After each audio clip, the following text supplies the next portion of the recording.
In the year 1492, a kingdom at the far western edge of Europe, fragmented, scarred by centuries of war, finally completed a long and bloody crusade.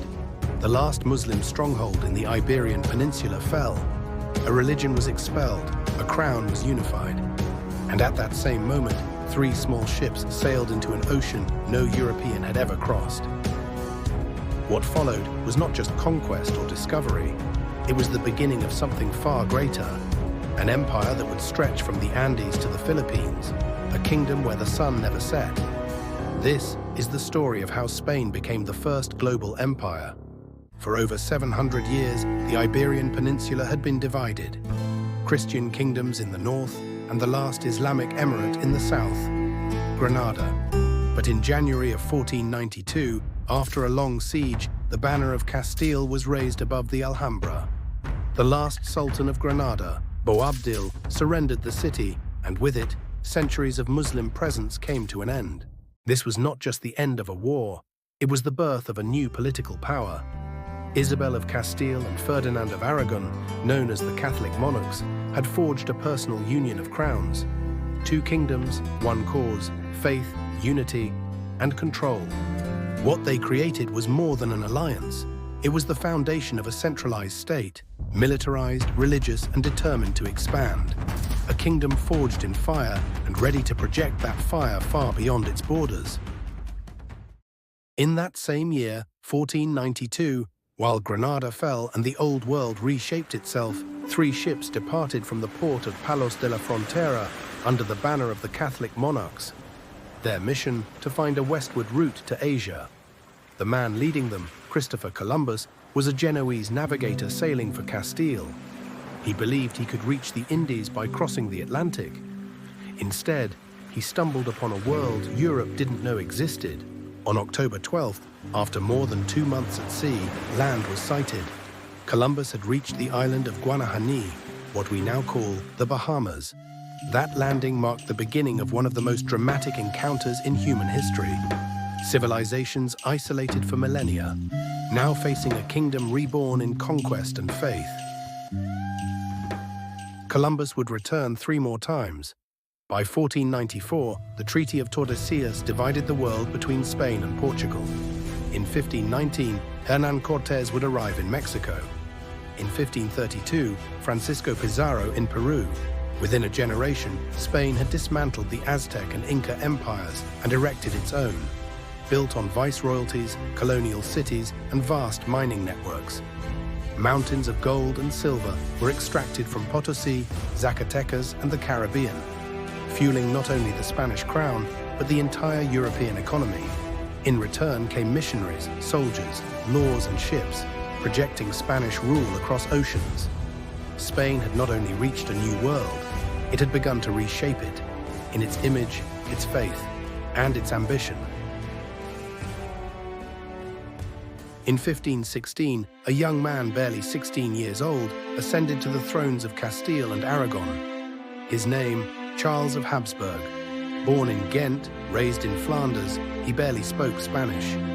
But in 1519, after the death of his grandfather Maximilian, Charles inherited a second crown, Holy Roman Emperor, making him ruler of territories stretching from the Low Countries to Naples, from Vienna to Lima.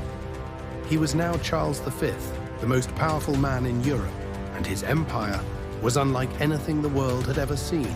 Under his reign, the Spanish Empire became truly global. In the Americas, it tightened its control, founding cities like Lima, 1535, and Mexico City, 1521, imposing viceroyalties and systematizing the extraction of wealth. In Asia, Spain reached the Philippines, named after his son, opening the Pacific to imperial navigation. At the same time, Charles fought wars against France, clashed with the Ottoman Empire in the Mediterranean, and led armies against the Protestant Reformation within the German states. But his ambition to create a universal Catholic empire came at a cost. Constant war drained Spain's finances.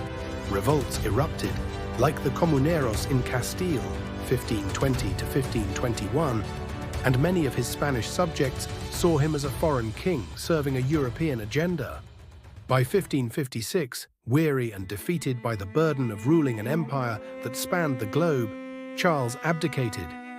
He split his domains between his son, Philip II of Spain, and his brother, Ferdinand I of Austria. The age of Charles V had ended, but his vision, a Catholic empire ruling across continents, would define Spain's destiny for the next century. In 1556, Charles V abdicated. His son, Philip II, became King of Spain, Naples, Sicily, the Netherlands, and the vast American colonies. Soon he would also inherit Portugal, uniting the Iberian crowns for the first and only time. Philip did not travel his empire. He ruled it from a single desk, in a granite palace built in the mountains of Castile, El Escorial. There, the king wrote thousands of documents day after day, personally managing one of the largest empires in history. Under Philip, the Spanish Empire reached its territorial peak. From the silver mines of Potosi to the galleons of Manila, from the coasts of Africa to the harbors of India, it became the first true global empire. And with the annexation of Portugal in 1580, Philip became Lord of the Atlantic and Indian Oceans alike. Never before had a single crown ruled so many seas, but Philip's power brought enemies. In 1568, the Dutch provinces revolted, launching the 80 Years' War. England, now Protestant under Elizabeth I, supported the rebels. In 1588, Philip launched the Spanish Armada, a vast fleet sent to invade England and restore Catholicism. It failed. Devastated by storms and resistance, the Armada limped home. Meanwhile, in the Americas, native populations collapsed under epidemics, forced labor, and cultural upheaval. And though the mines continued to send vast fortunes, inflation and debt spread across the empire. Spain was rich in silver, but poor in stability. By the time of his death in 1598, Philip had created the most powerful Catholic empire the world had ever known. But it came at a price: religious wars, financial ruin, and growing resistance across continents. The sun still did not set on the Spanish Empire, but its brightness was already beginning to fade. The Spanish Empire was not just built by ambition or chance. It emerged from a unique combination of military tradition, religious fervor, bureaucratic innovation, and raw extraction of wealth. Its foundation lay in centuries of holy war. The Reconquista shaped not just the armies, but the ideology. Conquest was framed as divine mission. Catholicism wasn't just a faith, it was imperial law. The 1492 Alhambra decree expelled Jews from Spain. In 1502, Muslims were forced to convert or leave. These weren't isolated policies, they were the beginning of a religiously purified state, exporting its orthodoxy abroad. Across the Atlantic, conversion and control went hand in hand. The laws of Burgos, 1512, and the new laws, 1542, were attempts to regulate treatment of indigenous peoples, but often ignored by encomenderos more interested in labor than salvation. In Potosi, in modern-day Bolivia, the Spanish forced thousands into the mita system, a colonial adaptation of Inca labor tribute, to extract silver. At its peak, Potosi's Cerro Rico produced over 60% of the world's silver. Between 1500 and 1650, Spain imported more than 180 tons of gold and over 16,000 tons of silver from the Americas, fueling European inflation and Spanish military ambitions. But the empire was also built on paper. Royal decrees, audiencias, Council of the Indies, Consejo de Indias, and a massive administrative apparatus governed everything from taxation to missionary work. Few empires have ever been so obsessed with paperwork. From Granada to Tenochtitlan, from Seville to the Philippines, Spain forged something the world had never seen: the first global empire. They called it the empire where the sun never set, but even the brightest sun casts shadows. Empires do not rise without cost, nor do they endure without contradiction. Was it progress or conquest? Salvation or domination? History rarely offers simple answers, but it leaves echoes. The Spanish Empire was luminous and brutal.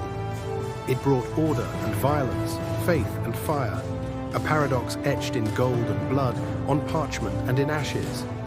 Perhaps this is the nature of empires. They shape the world, while unmaking others. Next, we return to where it all began, the fall of the last Muslim kingdom in Europe. Join us as we witness the final days of Al-Andalus,